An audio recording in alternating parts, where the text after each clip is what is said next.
everybody, and welcome to the Launch Nocode podcast. My name's Natalie. I'll be your host today, and today I'm joined with Sharath, co-founder of Shoutout. Unfortunately, today Curtis didn't manage to make it into the room, but he might be here later to have a chat with us if he manages to drop in. Hi, Sharath. How are you doing? Hey, Natalie. Thanks for having me, guys. Super excited to talk to you about no code, our experience, and how I did shout out and everything. So excited to be here. Amazing. So what I've been doing is having a discussion with lots of no-code founders, whether those be tools for no-coders or people who are actually building their platforms using no-code tools. And the first thing I always ask everybody is, how did you find the no-code space? What is it that brought you into the community? Yeah, it's a long story. Around, I think, 2018, October-ish time, I always wanted to, be a builder and maker. Since I come from product background, I couldn't build apps because I don't know how to code. I'm non-technical. And uh, but I think around 2018 October, Ben Tossell started this thing called Nuco. Now it was MakerPad and it's acquired by Zapier, but it was back then called Nuco. And at that time, I'm reading this book called Atomic Habits by James Clear, and I'm completely fascinated by it. And James Clear mentions that you need to do a promise for yourself to make a habit. So sort of like intention implementation. So I actually bought, Nuco out of nowhere, the whole annual subscription, and that's how I found No Code. And the first ever product I personally saw is called Follow Friday. I don't know if you guys know that it used to be number one. It used to be number one product of the day when back then. Basically, what it does is it suggests uh, Twitter people to follow every Friday. Every Friday, they actually add a new set of people who are active, who are giving value to others and whatnot. So me, I used to be a lurker on Product Hunt, and I used to like go through these tools, products, and I found Follow Friday, and I'm like fascinated by the fact that it was actually built on Airtable and uses this tool called Table to Site, and that was the first tool I came across, and the rest is history. I never went back. So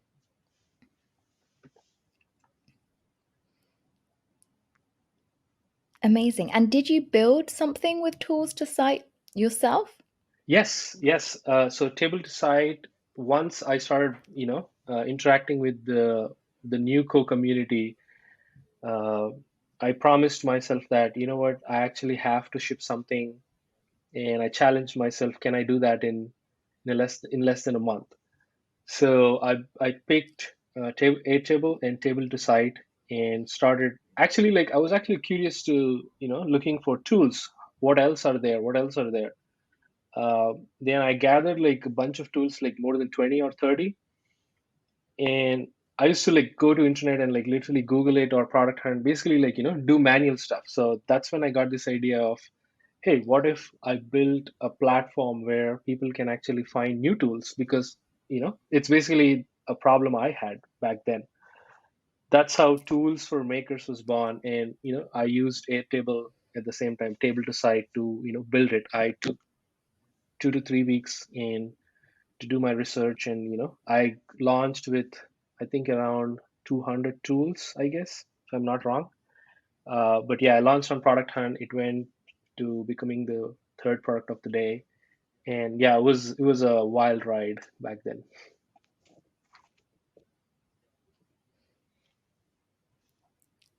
Amazing. And what year was that you did that? This was around 2018 October.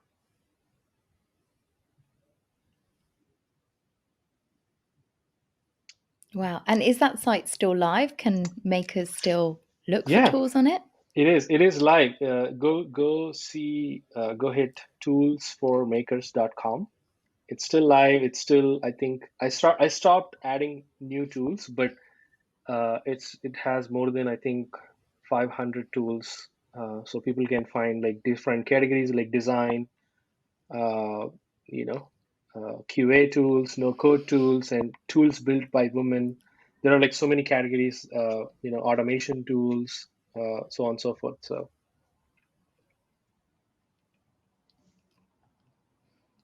Amazing. And that was using Airtable. Is Airtable something that you've used a lot? Have you used it in other projects? yeah, after that, that was my first time using Airtable. But after that, most of my projects, Airtable is one of the tool I keep close to my heart. Even in Shoutout, we use Airtable to like, keep track of how many people are joining, using Shoutout and whatnot. So yeah, after that, almost all projects are, I've used Airtable very frequently after that. Awesome. Well, shout out is what you're known most for.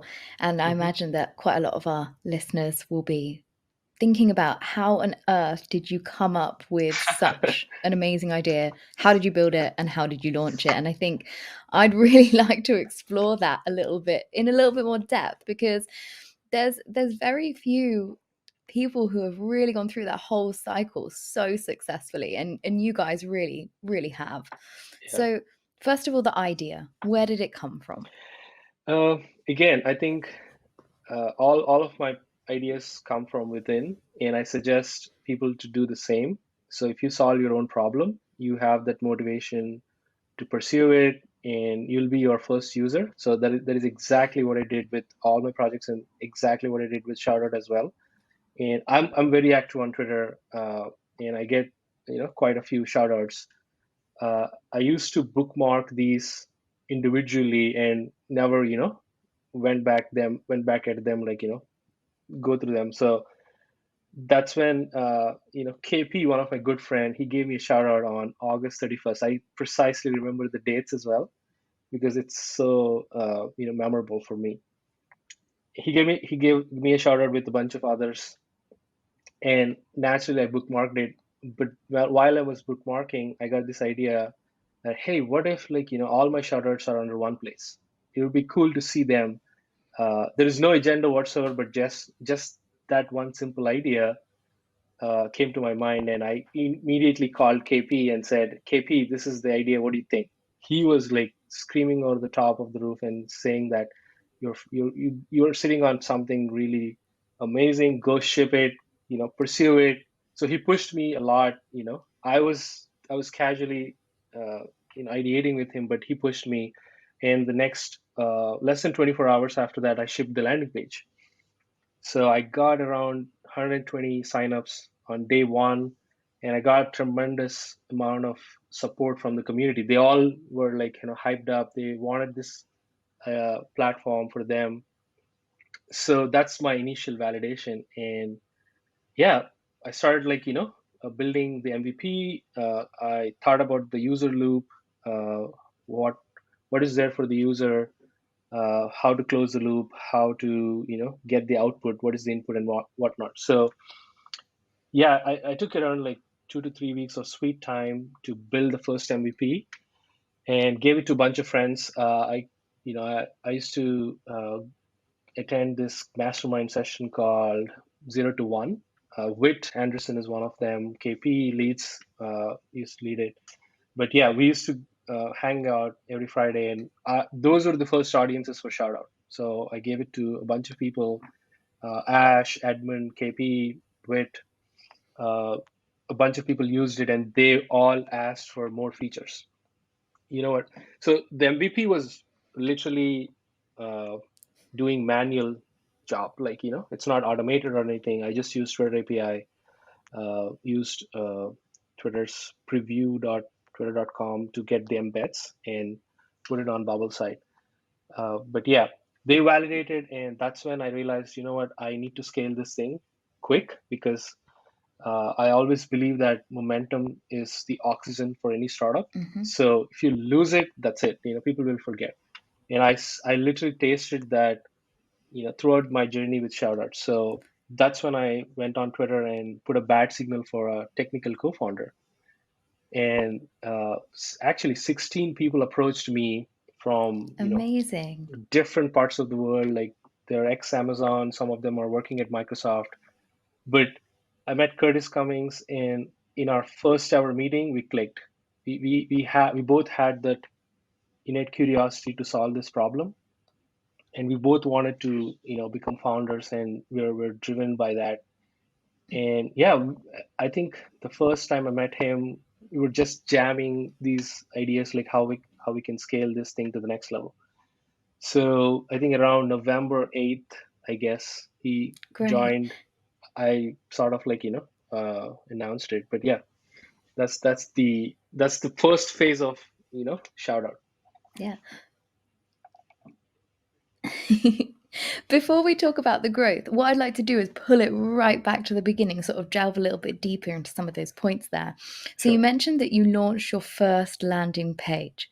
Mm-hmm. What did you launch that landing page on? Card.co. I'm a big fan of AJ. He is, Card is an amazing platform.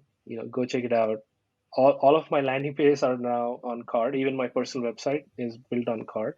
So and I used MailerLite to gather the signups. Mm.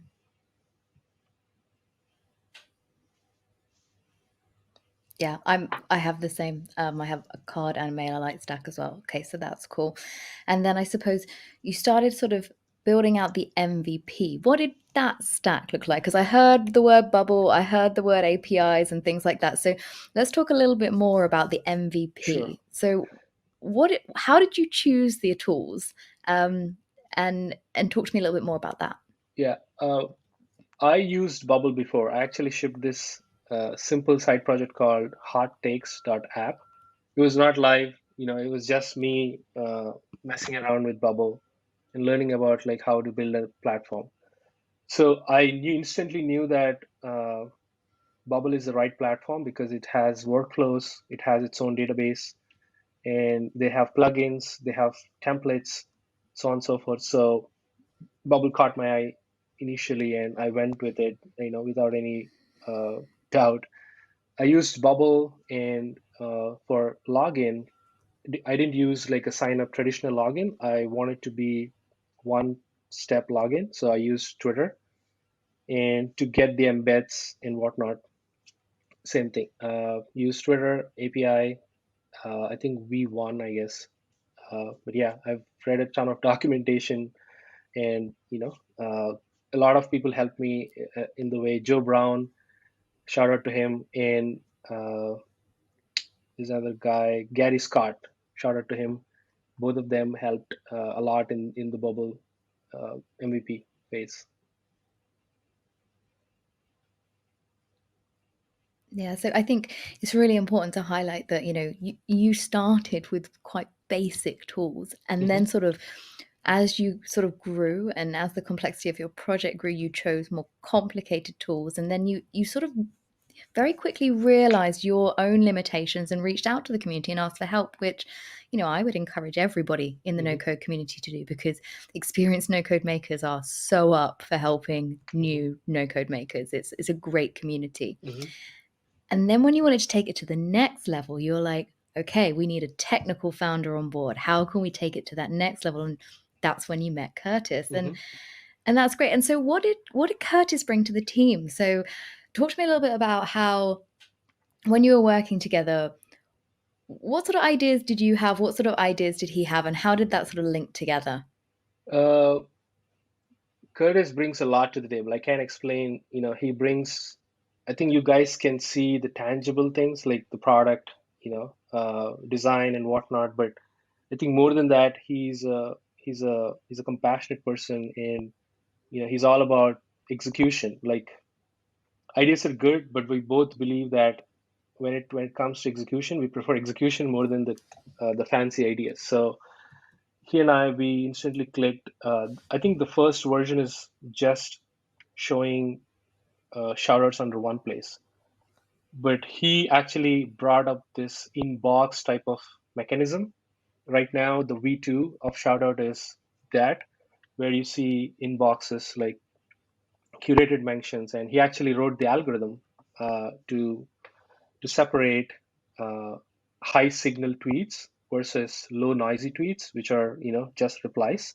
So he brings a lot to the table, not from just the technical side. Like I said, we both discuss marketing ideas. We both jam a lot about like how do we provide value to people.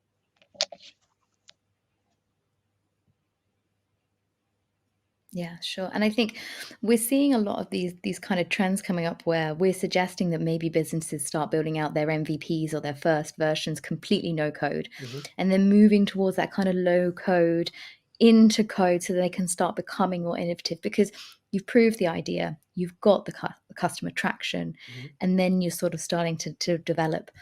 And so I suppose the next stage is monetization. Like, how did you decide how to monetize? How did you choose the price points? And, talk to me a bit about pricing. Yeah. So when Curtis came on board, what we intentionally did was to launch it private beta to basically understand what people want instead of us assuming this is what they want. So that's why we shipped something very basic. It was scrappy, it was dirty, it was like not elegant a lot. But we did that around December, and after like 4 weeks to 6 weeks, we onboarded people. So we onboarded Jack Butcher, Julian Shapiro, so many startups like On Deck, Noble, etc., etc. So that built momentum, a lot of hype, and we were quickly growing from 800 to 1,000 people like on the wait list. So that's the tipping point. We understand we sort of like uh, it's sort of like a signal for us to go public with pricing, or else like by then it almost took 3 months already, so people might forget. So we instantly like iterated on top of the feedback what we got from the private beta and moved it to pricing. Yeah, pricing is a little tricky. We went ahead with we did a lot of research with compared to other SaaS tools, especially Twitter based SaaS tools like Hypefury, Buffer, so on and so forth. And we felt like $15 per month is more accurate because we're selling it to creators and startups who are doing a lot of business online, right? So, and we thought if a writer who's selling a book worth of $30 and have social proof on his site, and he gets converted somewhere around 10 users, basically he actually already got the value he gave to us. Basically he's so that's when we felt like $15 is an apt price. And yeah, we definitely talked with Arvid Kaul. Shout out to him. He helped us figuring out the pricing. KP helped us figuring out the pricing. Drew Riley.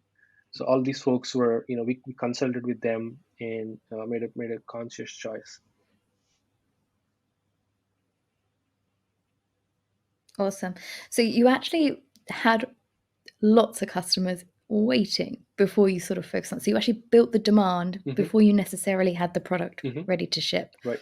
And I think that's a very important lesson to sort of share with everybody is that, demand is key. If nobody wants to use your product, it doesn't matter how good your product really is. I mean, how do you feel about that?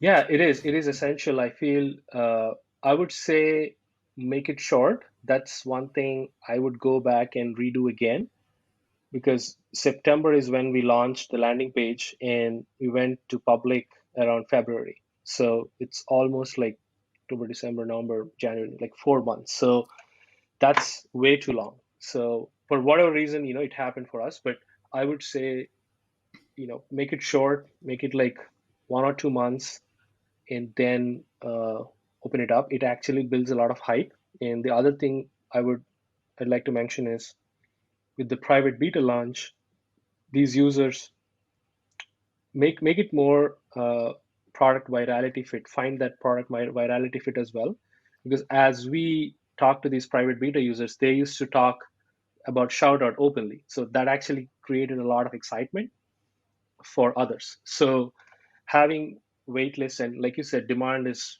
really it helped a lot when we launched it to public around like February second week. So.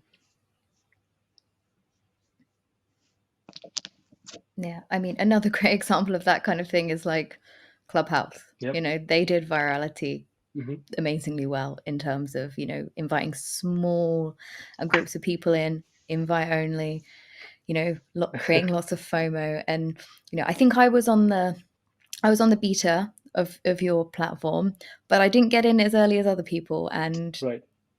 I had FOMO, I'm not going to lie. And it was great. When I got on there, I'm like, well, I really want to use this now because I'm not the first adopter and I like to be the first adopter of something. Nice. So, yeah, great lessons there.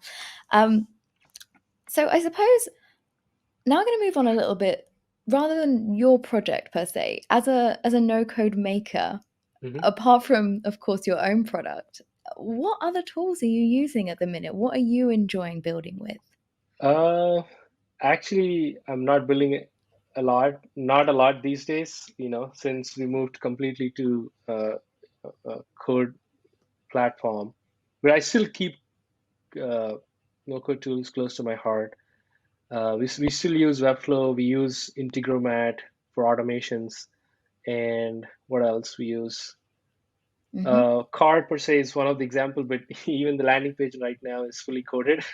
We moved from from card, Yeah. but yeah, I think Pori.io is one thing I'm So have actually you had working to on. go on quite a large Sorry, go ahead. Yeah, I was going to say, have you had to go on quite a large learning curve yourself in the coding world? I mean, did you know any code before, or have you had to learn like a whole new stack of databases and software solutions that you'd never used before? No, I think I'm still am non-technical. I didn't learn any code. It's Curtis who's doing everything. He's the technical person behind Sharath. Yes, I think no code requires a learning curve. And I went from, like you said, table to site, just messing around with UI/databases to building workflows, managing databases, and messing around with APIs. So that's the spectrum I went from one end to other end. But I think for me right now, I'm actually messing around with Pori.io. You know, building a simple site. Mm-hmm. Uh, Yeah, I know. yeah, Pori is really good. It's sort of like an advanced version of table to site, and I love them. Great. And what are you building on that at the minute? Is there anything you can share? Not at Or this just moment. fun? Yeah, just fun. It's an internal idea of mine. I read a lot of Paul Graham's essays, and I put all of them under one place just for myself. So that's a very simple idea I'm working on. Great. So I think, it's been great chatting with you today. Mm-hmm. And I've really enjoyed learning about, how you founded your company, how you found your co-founder, and kind of your growth and your marketing and your approach to marketing. So I think it's going to be a really nice place to end the podcast there. And I want to thank you for your time, Sharath. Thank you. Thank you, Natalie. It is good to talk to you and spread what I've learned from my no-code journey to everyone. Thanks for having me.